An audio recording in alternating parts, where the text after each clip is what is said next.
청담 스님께서 해설하신 반야신경. 오늘은 무고진멸도 무지영무득에 대해서 알아보겠습니다.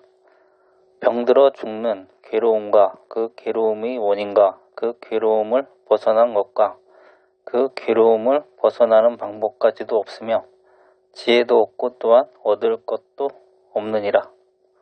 아무것도 없으니 어찌 얻을 게 있겠습니까? 이번 강의의 핵심은 무득, 얻을 것이 없다. 해설. 팔만대장경이 모두 고진멸도 이 네 가지를 설명한 것입니다. 대승이나 소승이나 선종이나 교종이나 할 것 없이 그 내용은 결국 고진멸도입니다. 그러니까 고진멸도가 없다고 하는 말은 곧 팔만대장경도 필경에는 없다는 뜻이 됩니다. 고진멸도란 중생의 고통을 어떻게 해서 해탈하느냐 하는 길을 가르쳐준 부처님의 교훈입니다.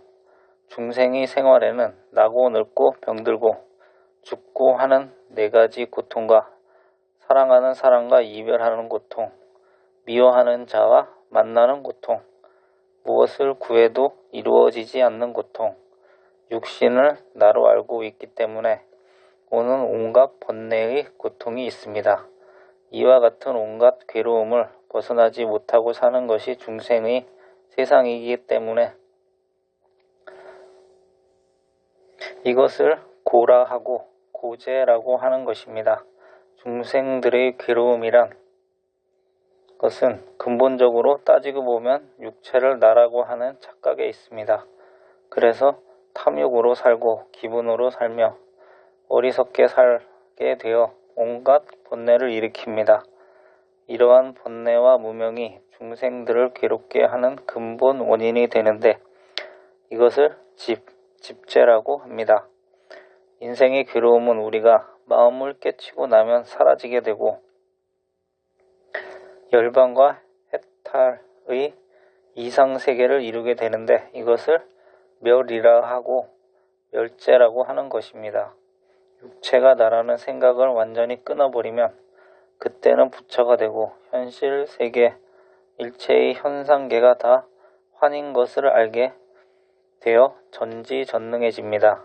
이러한 해탈 경지에 도달하는 것은 매우 쉽기도 하고 매우 어렵기도 하므로 중생들의 됨됨이가 천차만별이고 보니 그에 따라 가르치는 방법도 많이 있어야 되는 것이고 공부해 가는데 깊고 얕은 심천이 있으므로 그에 맞는 여러 가지 방법이 필요하게 되는 것입니다. 그래서 부처님께서는 49년 동안 긴 세월에 하루도 편히 쉬지 않으시고 끝없는 법문 장광설을 우리에게 하여 주신 것입니다. 이와 같은 열반에 이르는 수행 방법을 도라고 하고 도제라고 합니다. 이렇게 고제, 집제, 멸제, 도제를 한마디로 사제라 하는데 마하마냐에 들어서고 보면 부처님께서 49년 동안 애타게 설명하신 그것이 모두 필요 없다는 이야기입니다. 왜냐하면 팔만대장경의 목적도 결국 마하바냐, 바람일다에 있었기 때문입니다. 마하바냐에 일단 들어서면 대장경도 불법도 필요 없습니다. 마치 강을 건너고 나면 배가 필요 없는 것과 같습니다. 강을 건너가서도 배가 필요해서 배를 짊어지고 다니게 된다면 배를 타고 갈 사람은 한 사람도 없을 것입니다. 그와 같이 마하바냐에 들어서고 나면 강을 건너는 것이니까 불평은 필요 없고 배는 버려야 합니다. 다만 아직 모르는 뒷사람을 위해서 경을 그대로 놓아두는 것뿐입니다. 불법도 없어졌고 그러다 보니 불법을 알았다는 지혜도 없었습니다.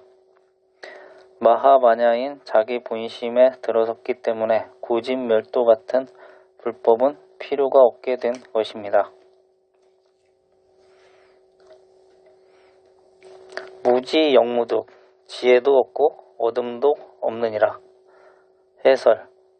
중생으로 있을 때는 서로 일러주고 배우는 지혜가 필요가 있었지만 깨닫고 나시는 자기 마음이 직접 보고 설명하는 경지이므로 따로 지혜가 필요 없습니다. 부처님께서 팔만대장경을 배워가지고 49년 동안 설법하신 것이 아니며 마음을 깨치고 나면 모두 그렇게 되어 있는 것을 그대로 비추어 보고 아신 것입니다. 중생들이 잘못하는 것을 보고 알게 되고 과학자니 철학자가 잘못하는 것을 보고 바로 압니다. 학사니 박사니 하지만 이들이 모두 잘못되고 오히려 더 많은 망상에 사로잡혀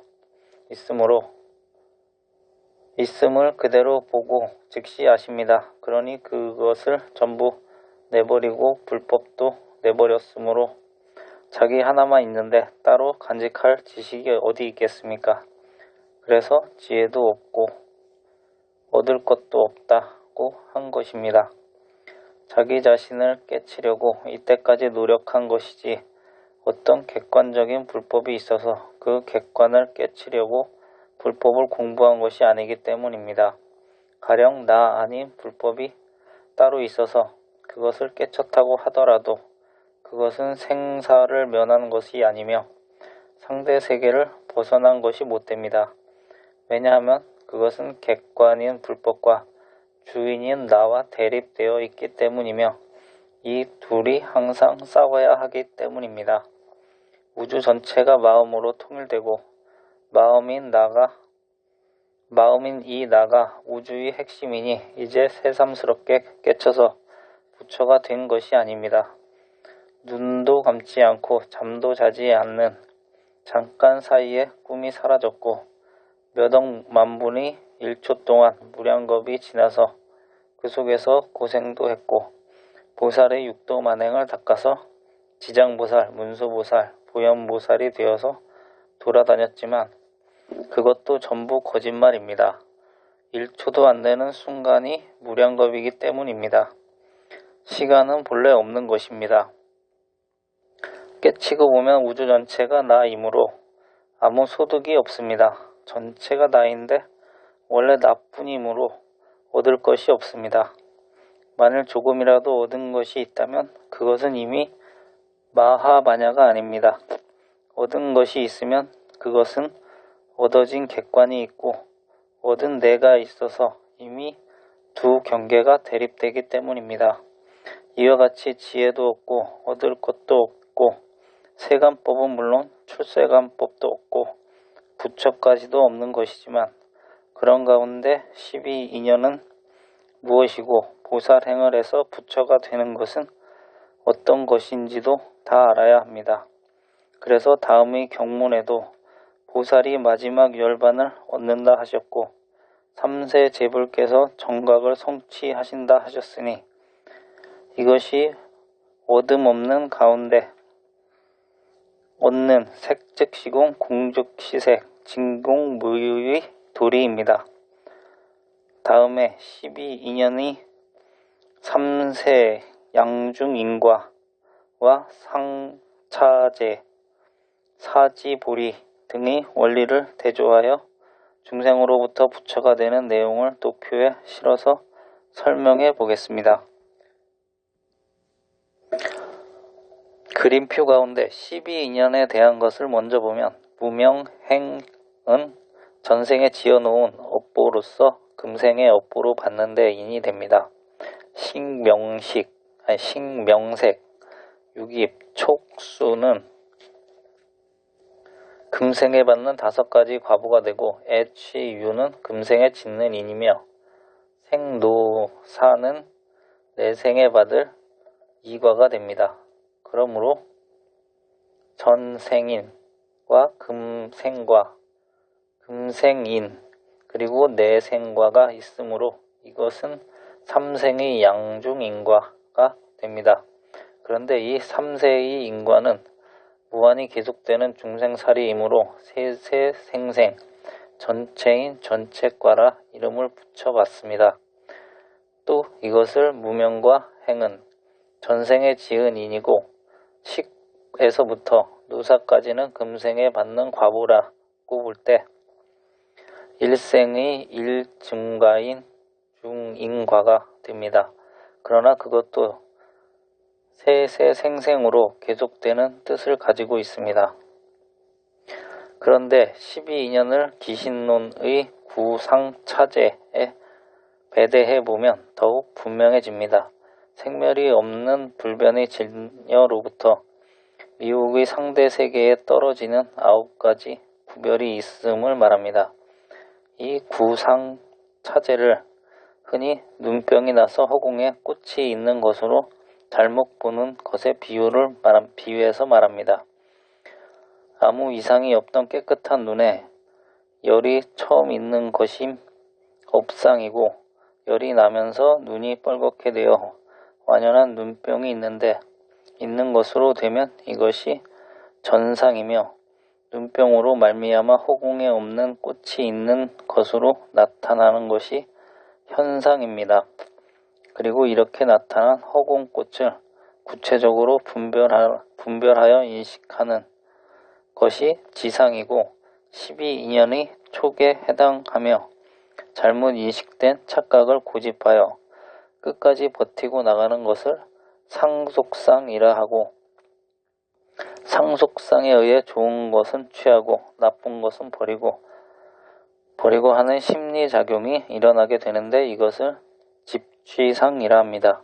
좋아하고 싫어하는 선택작용 다음으로 오는 것은 내게 이루은 사물, 내가 소유해야 할 사물을 분명하게 결정짓는 심리작용이 따라오게 마련인데, 이것을 계명자상이라 그럽니다. 그리고 이 계명자상은 12인연의 취에 해당합니다. 자기가 가져야 할 사물, 그것을 위해 내가 할 일이 무엇인가를 결정하는 계명자상 다음으로 오는 것은 그 목적을 달성하기 위한 행동이 따라오기에 마련인데, 이것을 기업상이라 하며 유에 해당하고 업을 짓는 것이므로 곧 조업이 됩니다. 끝으로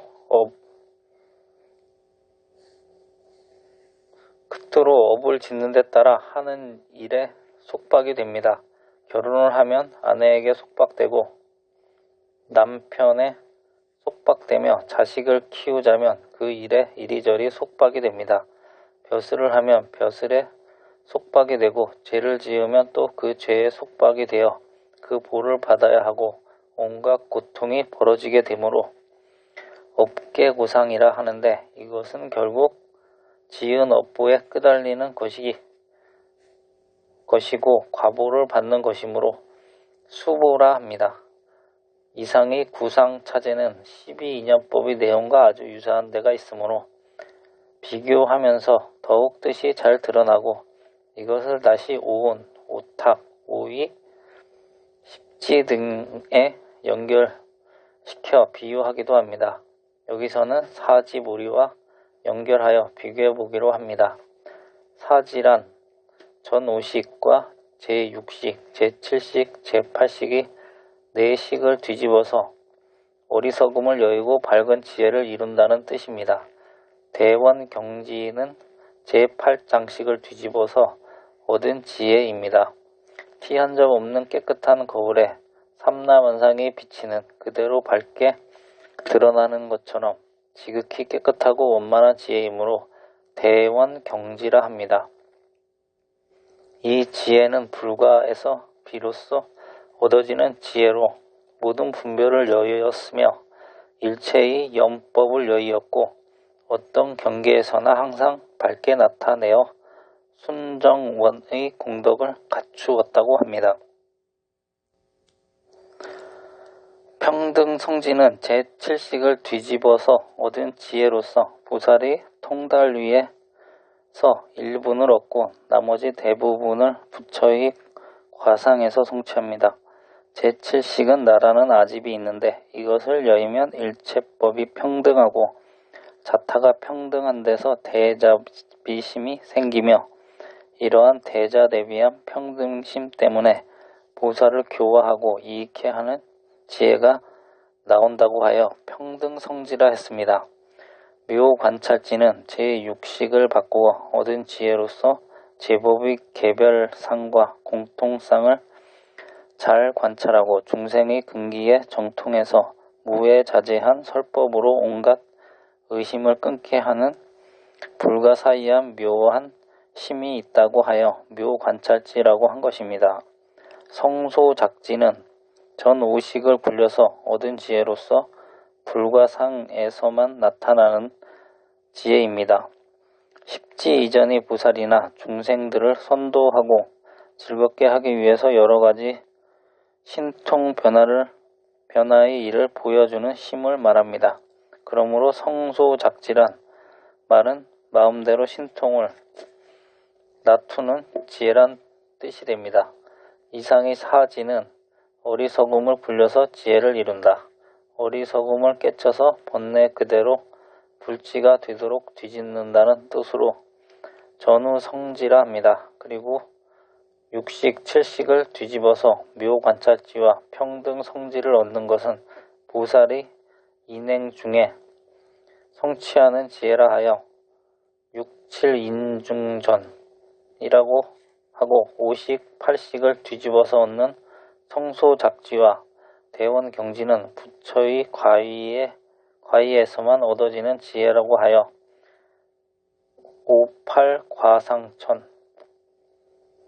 과상전이라 그럽니다. 그러나 육칠인중에 얻은 평등성지, 묘관찰지는 말할 것도 없지만 전오식, 제8식을 굴려서 불과 위 과상전인 대원경지, 성소작지까지라도 마음을 깨치고 보면 얻은 것도 없고 잃은 것도 없습니다. 사지를 얻기 전인 중생 때에는 배움도 있고 지혜도 있고 얻음도 있었으나 그것은 다 어리석었기 때문에 있는 것으로 착각했을 뿐이요. 이 어리석음을 뒤집어 지혜를 이루고 나면 닦은 지혜도 없고 증득한 과의도 없습니다. 마음을 깨달아 부처가 되고서야 비로소 그렇게 되는 것이 아니라 중생으로 있을 때부터 원래 그렇게 돼 있었다는 것입니다. 그러므로 새로 얻은 것이 아닙니다. 같이 들어주셔서 감사합니다.